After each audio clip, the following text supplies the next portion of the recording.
This is Matt Larsen, and today I'd like to talk to you about probably the most important thing that any martial arts instructor can know besides their actual subject matter, and that is how the science behind how human beings learn physical skills.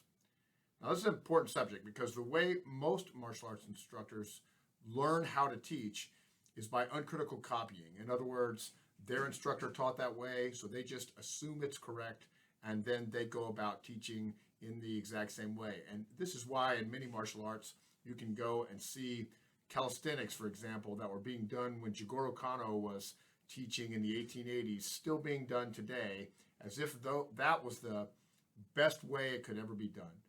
So with that being said, first thing we should do is talk about the types of physical skills. That's important to understand that various physical skills take various or have various levels of complexity.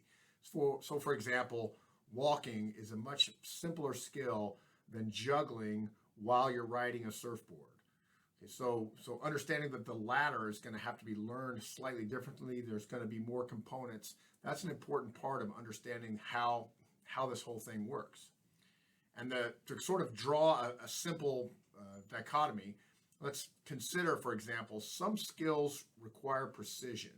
So for example, if you're trying to learn how to swing a golf club, well, really that's about perfecting your own technique. So the way you would go about that would be you would take the technique and practice it, and then each time you do it, you'll be trying to ratchet down your ability to do it perfectly.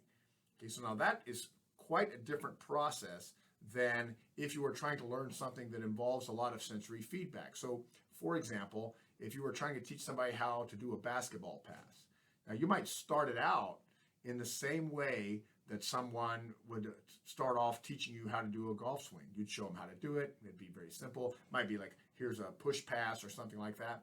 But if you ever watch somebody, pass a basketball in an actual game, it bears very little resemblance. In fact, probably no resemblance, except for that the ball goes between the two people, but of the way you would learn that skill if you were just focusing on the fundamentals of it. So that's because the basketball pass is almost all sensory feedback. You're feeling what's going on in the moment. You're seeing what your opponent's doing. You have all this stuff coming in to you, and you're making a decision in real time about how you're going to actually execute the skill. And that skill or that decision may be unconscious, and we'll talk about more about that later. But let's just understand the difference in those two types of skill, of the one that requires precision of execution, like the golf swing, or the one that requires a lot of sensory feedback. Now, with that being said, the process of learning physical skills breaks down into three phases. The first phase is called the cognitive phase. Now, I want you to imagine the cognitive phase is, when your instructor shows you a technique, or you see it on YouTube, or you try to read it out of a book, you get information flowing into your brain through your various senses. You can hear it, you can see it, you're processing that information, and what's going on is that cognitively, in other words, with your intelligence, you're trying to figure out how to do the technique, and then your brain is trying to tell your body how to execute the technique. Now, because of this, it's always tentative at first. There's a bunch of mistakes. The technique may not be that fine. In fact, it's going to not be very fine. And depending on how athletic you are, it's going to dictate a little bit about how well you do it at first. Now, it's important to note that while you're going through this, while you're in the cognitive phase, where you're working out of is your short-term memory. In other words, your short-term memory is the memory that you use as you process through your day. And the thing to note about that is it's only got a certain amount of capacity. So as you go through your day, you don't remember all the things you did throughout the day, or throughout yesterday, throughout the day before, and you certainly don't remember all the skills that required or that you might have learned. So I'll give you a great example of that. Most of you have probably gone to a martial arts seminar at some point in your career, and you went there and it was a day or two, and the instructor, it was like drinking out of a fire hose. He gave you like 47 techniques over the whole course of the day, and by the end of the day, you might not remember any of them. Well, the reason that is because you've maxed out your short-term memory. So by the time you get to technique number 3 or 4, in order to make room in your short-term memory, you're dropping off the techniques that you learned earlier in the day. And unless there's something else going on, by the end of the day, you won't remember any of them. Now, this is also the problem with most of the martial arts training that goes on in institutional training. So, for example, if you're doing some sort of training where you show up at a course, there's a bunch of techniques, it's oriented around some sort of tactical situation, whether it be rape prevention or being on a direct action raid as a soldier or whatnot. As you start to learn a whole bunch of these techniques, unless you get into the other phases of the psychomotor learning process, you'll just drop them off of your short-term memory as the day progresses, and by the time the training is over, the results will have been, it was cool, you sort of halfway learned some of the techniques, and you never do it again. And then 6 months later or 6 years later, when you need the actual skill that you were supposedly learning during that time, you won't have any actual skill, because that stuff will just all be gone. So that's called doctrinally in the Army terminating training. In other words, training that ends. And it's a huge problem. It's a huge problem mostly because people don't understand what I'm trying to get at about the psychomotor learning process. So how do we do better? That's the real question. How do we get from this inability to be able to remember the things that we learned in those classes, or certainly to be able to execute them at some later date, into being able to do just those things, gaining actual physical skill. And to do that, we have to understand the other two phases of the psychomotor learning process. Now, the important one is the associative phase. Okay, so the associative phase is where you're in the process of taking things from short-term memory and moving them into long-term memory so that you can move them, so that you can recall them later on. Okay, so let's first understand sort of the principle of how this works, okay? And the way we're going to do that is by understanding the experiences you've had in the past of how you memorize things.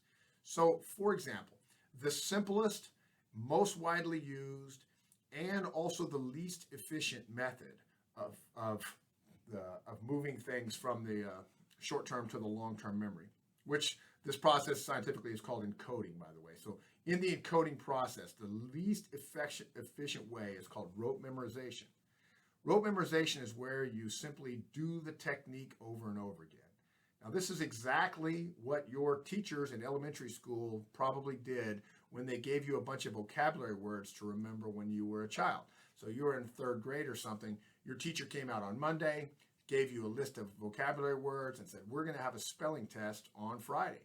So what did you do? You went home and you wrote those words down 10 or 15 or 20 times each day until you're burning them, trying to burn them into your memory so that on Friday you might be able to remember how to spell those things, okay?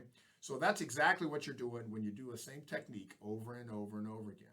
So before we move on, it's important that we stop here for a second and note that in this, we're training this exactly as if it were that precision golf swing that we were talking about earlier. And we have to understand how that process works. Now, we've all probably heard that practice doesn't make perfect, practice makes permanent. So what that means, or the antidote to that, is that we have to make sure that we do perfect practice. We have to be able to do the technique exactly correctly. Now, that's impossible. It's certainly impossible when you're first learning a technique. So how do you get around this conundrum? You're just learning the technique. You don't really know it. How are you going to do perfect practice so that you don't make these bad techniques, permanent in your brain, or these sloppy techniques permanent in your brain? And the trick is to trick your brain into thinking that you're doing perfect practice. So let's go back to our golf swing. You're doing the technique. You're going to have to focus each time you do it on one of the details of the technique. Hold your hands like this, hold your mouth like this, shift your weight like this. Whatever the details of the actual technique you're learning are, that one detail, if you're focused on it when you do those repetitions in that set, well, then your brain is going to pick that up. And if the next set that you go to, you switch that, then you go to another detail, and slowly, each time you do a set of them, you can ratchet your technique down, so eventually all those techniques that you've been practicing perfectly, I should say, all those details of the technique that you've been practicing perfectly will start to mesh into a larger perfect technique, okay? Now, with that being said, this is still the least efficient method of being able to get things into your long-term memory. So how do we make that process more efficient? Now, that's the basic principle here is that you're going to involve more of your brain. So the way I want you to think about that is, remember when you were a kid, back to that vocabulary word, what did your teacher do besides just have you write those words a whole bunch of times? Well, she probably told you to use them in a sentence. So while you were using them in a sentence, you not only had to construct a sentence, use a whole bunch of other words correctly and spell them correctly and have a sentence that makes sense.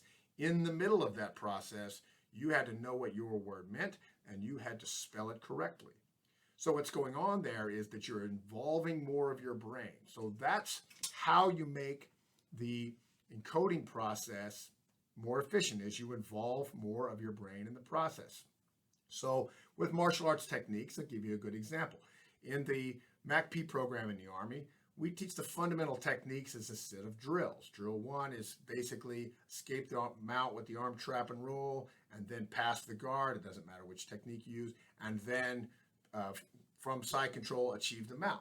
Now what happens, this is analogous to that sentence that your instructor gave you whenever you were a 7-year-old. That is, when you've just finished rolling your opponent out from the mounted position, you come up inside the guard. Now you have to remember the technique that you used to get through the guard. So we can drill those a bunch of times, and each time, as we talked about earlier, focus on one of the details, and pretty soon we are using more of our brain and we are slowly ratcheting down the technique. So that's just the basic idea, use more of your brain. And I'll give you some more examples of how we do this, okay? You could, for example, use a conditioning technique. So if you're familiar with basic psychology, conditioning or operant conditioning, what it means is that you have a stimulus and then that you practice using that as a response. And the idea from this came from a psychologist years ago called Pavlov, and most of you probably heard this story, but basically what he did was he rang a bell every day right before he would feed them. And so pretty soon the dogs associated, that's why it's called the associative phase, the bell ringing with the food, and when the bell would ring, they would start to salivate. So what you can do, for example, in this is you can have, when you do a technique, you can, there might be a response that the person does every time. Now, this is the idea behind what's called chain wrestling or attack style wrestling. And it's an idea that most self-defense instructors, self-defense instructors have not, or perhaps don't understand, or it's not built into their systems anyway. So think about it for a second. The idea of self-defense is someone attacks you, you defend. Okay, so when you're standing in front of somebody or walking down an alleyway and getting ambushed, how many different methods could the person use to attack you? Now, I have no idea, right? It's an innumerable number. It's some giant amount that you could never actually prepare for, right? With the actual technique that you're going to use. So with that being said, if you want to control your opponent, control the situation, this is what attack style wrestling is, you attack. So even if they attack you, you want to turn that into your own attack, respond by attacking. When you attack, the opponent can either defend in an appropriate way or in an inappropriate way. If it's an inappropriate way, then your technique will work. If it's an appropriate way, well, then it's predictable. For example, if I'm standing in front of somebody and I throw a right cross on them, well, I know that they're either going to cover for the right cross or one of only a couple of other defenses, or my right cross is going to land. So then by throwing that right cross, even though I know it might not land, I know that the defense will be the one I'm expecting. Okay, this is the same thing. If I shoot the double, they're going to sprawl and crossface. Down the list, each one of those different ways that I might attack would have a defenses that would work. that are predictable. And then I can have the next technique in the can. And I can use the conditioning type of training so that whenever I train it, even though the person is not resisting me, they're giving me the appropriate cues. So, for example, I could try to get the seatbelt clench on somebody. If they try to pull away, well, then their leg will be left in front of me. So I can drill it exactly that way. I try for the seatbelt clench. They try to pull away, leave the leg. I drop and get a single. Okay, and I can do that enough times so that when they do pull away, I have short-circuited the decision-making process. Right. So what I mean by that is, well, let me back up. They might also do something else. They might step back, so I would have to have a different response. But what's going on each time that I'm doing that is that I'm conditioning my body. I'm associating those responses with those stimuli. So, for example, well, consider this, right? Like if I'm standing in front of somebody and I'm boxing with them and they start to throw a punch, what sensory feedback do I have? Well, I get visual, right? So when I see something happening, what goes on is that the information comes in through my eyes, and then it goes to my cortex, right? And then from there, decisions are made, and then spitting back out the action that I'm going to take. Now, the problem with that is it takes time. And so when somebody throws the punch, it's very difficult to like have the response in the can ready because it takes all that processing time. On the other hand, when I'm touching somebody, I have sensory feedback. So when I'm trying for that, or I'm sorry, I have touch feedback. So when I'm trying for that seatbelt clench, for example, I can feel what they're doing. And since I can feel what they're doing, it's like I'm touching a hot stove. You know, when I touch the stove, the information doesn't go all the way from my fingers to my cortex, then processed and decisions are made, and then spit that back out down to my body to move. My body pulls that hand away without the information ever going to my brain. That's just the way our nervous system is actually working. So with conditioning response training, or conditioning training, we can do that exact same thing with our techniques. I can try for this technique. I can feel what the person's actually going to do enough times such that it becomes like the salivating of the dogs. I just execute the appropriate technique based on what they feel. Okay, so that is like a conditioning and responsing, and that's how we can condition things where we can be where we can seize the initiative and be attacking. So, for example, takedowns or trying to pass the guard, or there's a whole bunch of situations where that's the appropriate sort of way to do the to work in the associative phase and do the and get the training done. Okay, so with that being said, another method of encoding is to do situational sparring. So in a similar way, I've taken a step from that attack style wrestling idea, or the chain wrestling idea. Let's just say that I'm trying to pass the guard now. We can say, okay, you're on the bottom, you're on the top, you're trying to pass guard, go. And the person now has all this limited set of stimuli that they're working off of to do the limited set of techniques that they've got. And pretty soon you get that sort of Pavlovian conditioning to be able to actually work with better sensory feedback. Okay. Now, this is still in the associative phase. We're still trying to move these techniques that we've got into our to get them into our long-term memory. More on that in a second. Okay. So the next idea, the next concept is that you would put a whole bunch of techniques together in such a way that they would be able to be memorized more easily. So this is called a schema, and I'll give you a great example. In ground grappling, the art of Brazilian Jiu-Jitsu has a schema, and that schema is the hierarchy of position. Once you start training for a while, everybody soon figures it out too. It's the worst. It is basically this. The worst place you can be is with somebody back mounted on you. It's slightly better, although still bad, to have them front mounted on you. It's slightly better to have them in side control on you. And this continues all the way until you get to the best position, which is you back mounted on them. So that hierarchy of position, it does two things for us. The first one is it lets us connect all the techniques that we have in a digestible fashion. And it tells us what types of techniques are available. If I show you 5 or 6 different ways to pass the guard, and you later learn 7 or 8 more, or 3 or 4 more, or a a new one, you fit it right into your schema and you know where it sits in your overall grappling. And you're not like randomly trying to come up with techniques out of the thousands that you've memorized. You know, in this situation, it's this group of techniques that I've selected from, and you can develop favorites that you like, and and pretty soon you get a feel for that whole situation. So anyway, so this idea of the schema, consider it like it's like a module of memory, and this is the way our brains actually work. We remember groups of things in these modules. So your ground grappling skills, they fit into the module of memory, which is the schema of ground grappling, which is organized by this idea of the hierarchy of position. Okay.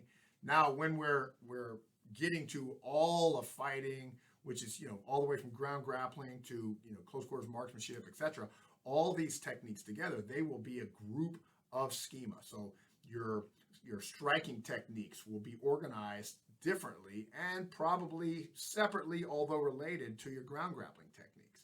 And the same is true of your takedowns, and the same is true of your weaponry. And when you will start to get those things, there's gray areas where they cross, but once you start getting to the point where you have all the stuff in this one organized and all the stuff in this one organized, you can start coming up with the relationships, okay? Now, the point behind all this is where we're trying to go. Okay, what are we trying to get to? And that is into the third phase of the psychomotor learning process, which is called the autonomic phase. You can also call it the automatic phase, but autonomic refers to your autonomic nervous system. Your autonomic nervous system is the portion of your nervous system that handles things like you're regulating your temperature and breathing and all that sort of stuff. It's automatic things that you don't have to involve consciousness to do. So I'll give you a great example. We might think that walking is just some normal thing, but remember, for all of us, it took us at least a year to learn it. And now we've digested it and done it so much in our lives that we don't even think about it when we do it. We just walk. You could be doing anything else. You could be talking, chewing bubble gum, have some really complicated thing going on in your brain. You're worried about what's going on in your life, and still walking is no problem because it's in your autonomic nervous system and you don't have to think about it. Now, another way to think about this autonomic nervous system is this. Imagine, for example, that a hockey player is skating down the ice, handling the puck. What are they thinking about? Well, what they're not thinking about is skating, or probably even handling the puck. What they are thinking about is tactics. Where are the good guys? What are the bad guys? What play are we running? That sort of thing, right? And the reason they can think at that level is because they've done so much work on the skills of skating and puck handling that those things are in their autonomic phase. So another good way to think about it is like a basketball player driving down the court dribbling. If they're thinking about dribbling, your team is probably going to lose the game, right? So what they need to be thinking about is the play. They need to be thinking tactics. And we need to be at the same level with our combatives techniques. We need to grow into that level where it's just totally sensory feedback in a skill that we have placed into that third phase of psychomotor learning, which is the autonomic phase. That's the goal. And the point behind all this is you only get there, or you get there most efficiently, if you as an instructor know how to do it, or if you as a student know how to do it. And understanding this, it explains a lot of the things that people don't necessarily understand about training. So, for example, why is dry fire training so productive, as compared to shooting on the range? Well, shooting on the range, your time is generally limited. If you could go out and shoot 500 rounds or 1,000 rounds a day, that'd be great training. You wouldn't have to do as much dry fire. But if you can't, then you have to do that time in the associative phase, which is exactly what you're doing. Every time you're doing one of those repetitions, every time you're putting it in context of whatever it is you're trying to do, all those things, they're in that associative phase, moving that technique from your short-term memory, which you used in the cognitive phase to actually see and basically start to learn the technique at the beginning, and then move it all the way through that associative phase with all the various techniques we discussed into the autonomic phase, and then you own the technique. You no longer are thinking about your grappling. This also illustrates one of the things that most black belts know. or that you will learn if you, or any skill that you're actually learning like that, is that eventually you sort of outgrow the concept of technique on most things. It's like that basketball pass that I discussed at the very beginning. What's the technique of passing a basketball? Well, if you could watch the NBA, you'll realize that the technique is it's not random. It is so much about having great movement patterns and being able to handle the sensory feedback such that you come up with stuff on the fly that's going to work. And that's what you see when you see two like very good fighters banging it out or grappling, or you see them ad-libbing the technique as they go, because what they're thinking about is no longer, here's where my hand goes, step 1, step 2, step 3, or I'll try this technique to be able to get this submission.